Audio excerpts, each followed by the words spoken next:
सबसे अधिक त्यागी कौन है? बीरबाहु नाम का एक राजा था जो छोटे छोटे राज्यों पर राज किया करता था। राजा अनंगपुर नामक राजधानी में रहता था। उसी राजधानी में अर्थदत्त नाम का एक व्यापारी भी रहता था, जिसकी मदनसेना नाम की एक बेटी थी। व्यापारी की बेटी अक्सर घूमने के लिए बाग में जाया करती थी। एक दिन एक युवक ने मदनसेना को बाग में देखा और देखता ही रह गया। वो मदनसेना से प्रेम करने लगा था और हर दम उसी के ख्यालों में डूबा रहता है। एक दिन हिम्मत करके युवक बाग में गया। वहाँ मदनसेना अकेले बैठी थी। उसने नवयुवती को बताया, मेरा नाम धर्म सिंह है और मैं आपकी खूबसूरती पर फिदा हो गया हूँ। व्यापारी की बेटी ने उत्तर दिया, मुझसे तुम दूर रहो, मैं किसी और की अमानत हूँ। धर्म सिंह उसकी बात नहीं सुनता और उससे विवाह का आग्रह करता है। फिर मदनसेना बताती है, मेरा विवाह समुद्र दत्त के साथ तय हो गया है और मैं इस प्रस्ताव को स्वीकार नहीं कर सकती हूँ। इतना सुनते ही धर्म सिंह दुखी हो गया। गुस्से में उसने मदनसेना से कहा, अगर तुम मेरी हुई तो मैं अपनी नस काट लूंगा। यह सुनकर मदनसेना बहुत डर गई। मदनसेना ने उसे वचन दिया कि वो ठीक 5 दिन बाद उससे मिलने के लिए आएगी।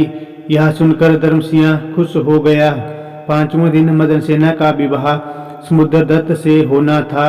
विवाह के सारे रीति रिवाज पूरे करने के बाद मदनसेना अपनी पति समुद्रदत्त के घर चली गई, लेकिन उसे धर्म सिंह को दिया हुआ अपना वादा याद था। पति जैसे ही मदनसेना के पास जाता है तो वह उससे कहती है कि मुझे आपसे बहुत जरूरी बात करनी है। वो बताती है, मुझे एक लड़के से मिलने जाना है जिससे मैंने शादी से पहले आज के दिन मिलने का वचन दिया था। यह बात सुनकर समुद्रदत्त बहुत दुखी हो गया। उसने सोचा कि ऐसी महिला पर तो धिक्कार है जो पहले दिन ही दूसरे आदमी के पास जाना चाहती है। इससे अगर मैं रोकूंगा तो भी यह चली ही जाएगी। ऐसा सोचकर समुद्रदत्त ने उसे जाने की इजाजत दे दी। पति से जाने की आज्ञा मिलने के बाद मदनसेना तेजी से उस लड़के के घर की ओर जाने लगी। दुल्हन कपड़े में जाती महिला को देखकर एक चोर ने उसे रोक दिया। उसका पल्ला पकड़कर चोर बोला, कहाँ चली? मदनसेना डर गई। उसने चोर को कहा, तुम मेरे गहने ले लो और मुझे जाने दो। चोर ने कहा, मुझे तेरे गहने नहीं बल्कि तू चाहिए। मदनसेना ने सारी बातें बताते हुए कहा, पहले मैं धर्म सिंह से मिलने जाऊंगी, उसके बाद मैं लौटकर तुम्हारे पास आऊंगी। चोर ने पूछा, तुम शादी से पहले ही दिन अपने पति को छोड़कर जा रही हो? लड़की ने जवाब दिया कि वो अपने पति की इजाजत लेकर जा रही है। यह सुनकर चोर ने कहा, जब तुम्हारा पति तुम्हें बेच सकता है तो जाओ, मैं तुम्हें भी जाने देता हूँ, पर वहाँ से लौटकर सीधे तुम मेरे पास आना। मदनसेना चोर को वचन देकर उस लड़के पास जाने के लिए चलने लगी। उधर मदनसेना का पति और चोर दोनों उसका पीछा कर रहे थे। चलते चलते मदनसेना धर्म सिंह के घर पहुंच गई। उसने मदनसेना को शादी के जोड़े में देखकर पूछा, अरे तुम मुझसे विवाह करने के लिए शादी का जोड़ा पहनकर आई हो? मदनसेना ने उसे बताया कि उसकी शादी हो गई है। इतना सुनते ही लड़के ने कहा, तुम कैसे अपने पति से बचकर यहाँ आ गई? मदनसेना ने उसे सारी बात बता दी कि वो किस तरह अपने पति से इजाजत लेकर आई। यह सुनते ही धर्म सिंह ने कहा, तुम्हारे पति ने इतने विश्वास के साथ तुम्हें आने दिया और अब तुम शादी करके किसी और की अमानत बन गई हो। प्रेम तो मैं तुमसे बहुत करता हूँ, लेकिन किसी और की स्त्री को हाथ नहीं लगा सकता। इससे पहले कि कोई तुम्हें देख ले, तुम जाओ अपने पति के पास। चोर और मदन सेना का पति दोनों छुपकर उनकी सारी बातें सुन रहे थे। जैसे ही मदन सेना धर्मसिंह के घर से बाहर निकलती है तो वह दोनों भी अपने अपने रास्ते पर निकल पड़ते हैं। मदन सेना लड़के के घर से निकलकर सीधा चोर के पास पहुंचती है।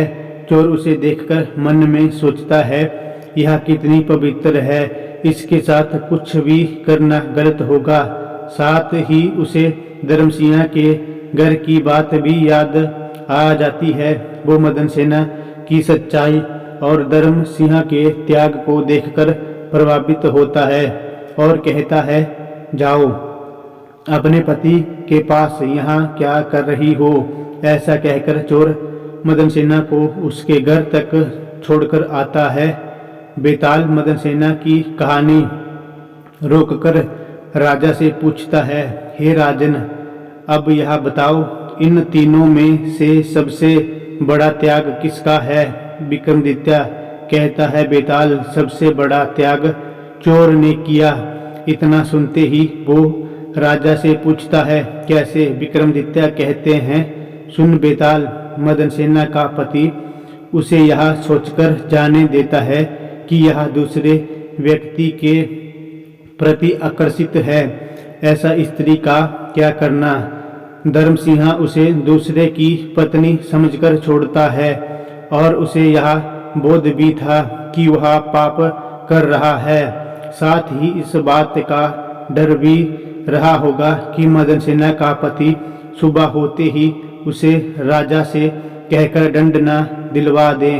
चोर को किसी बात का डर नहीं था।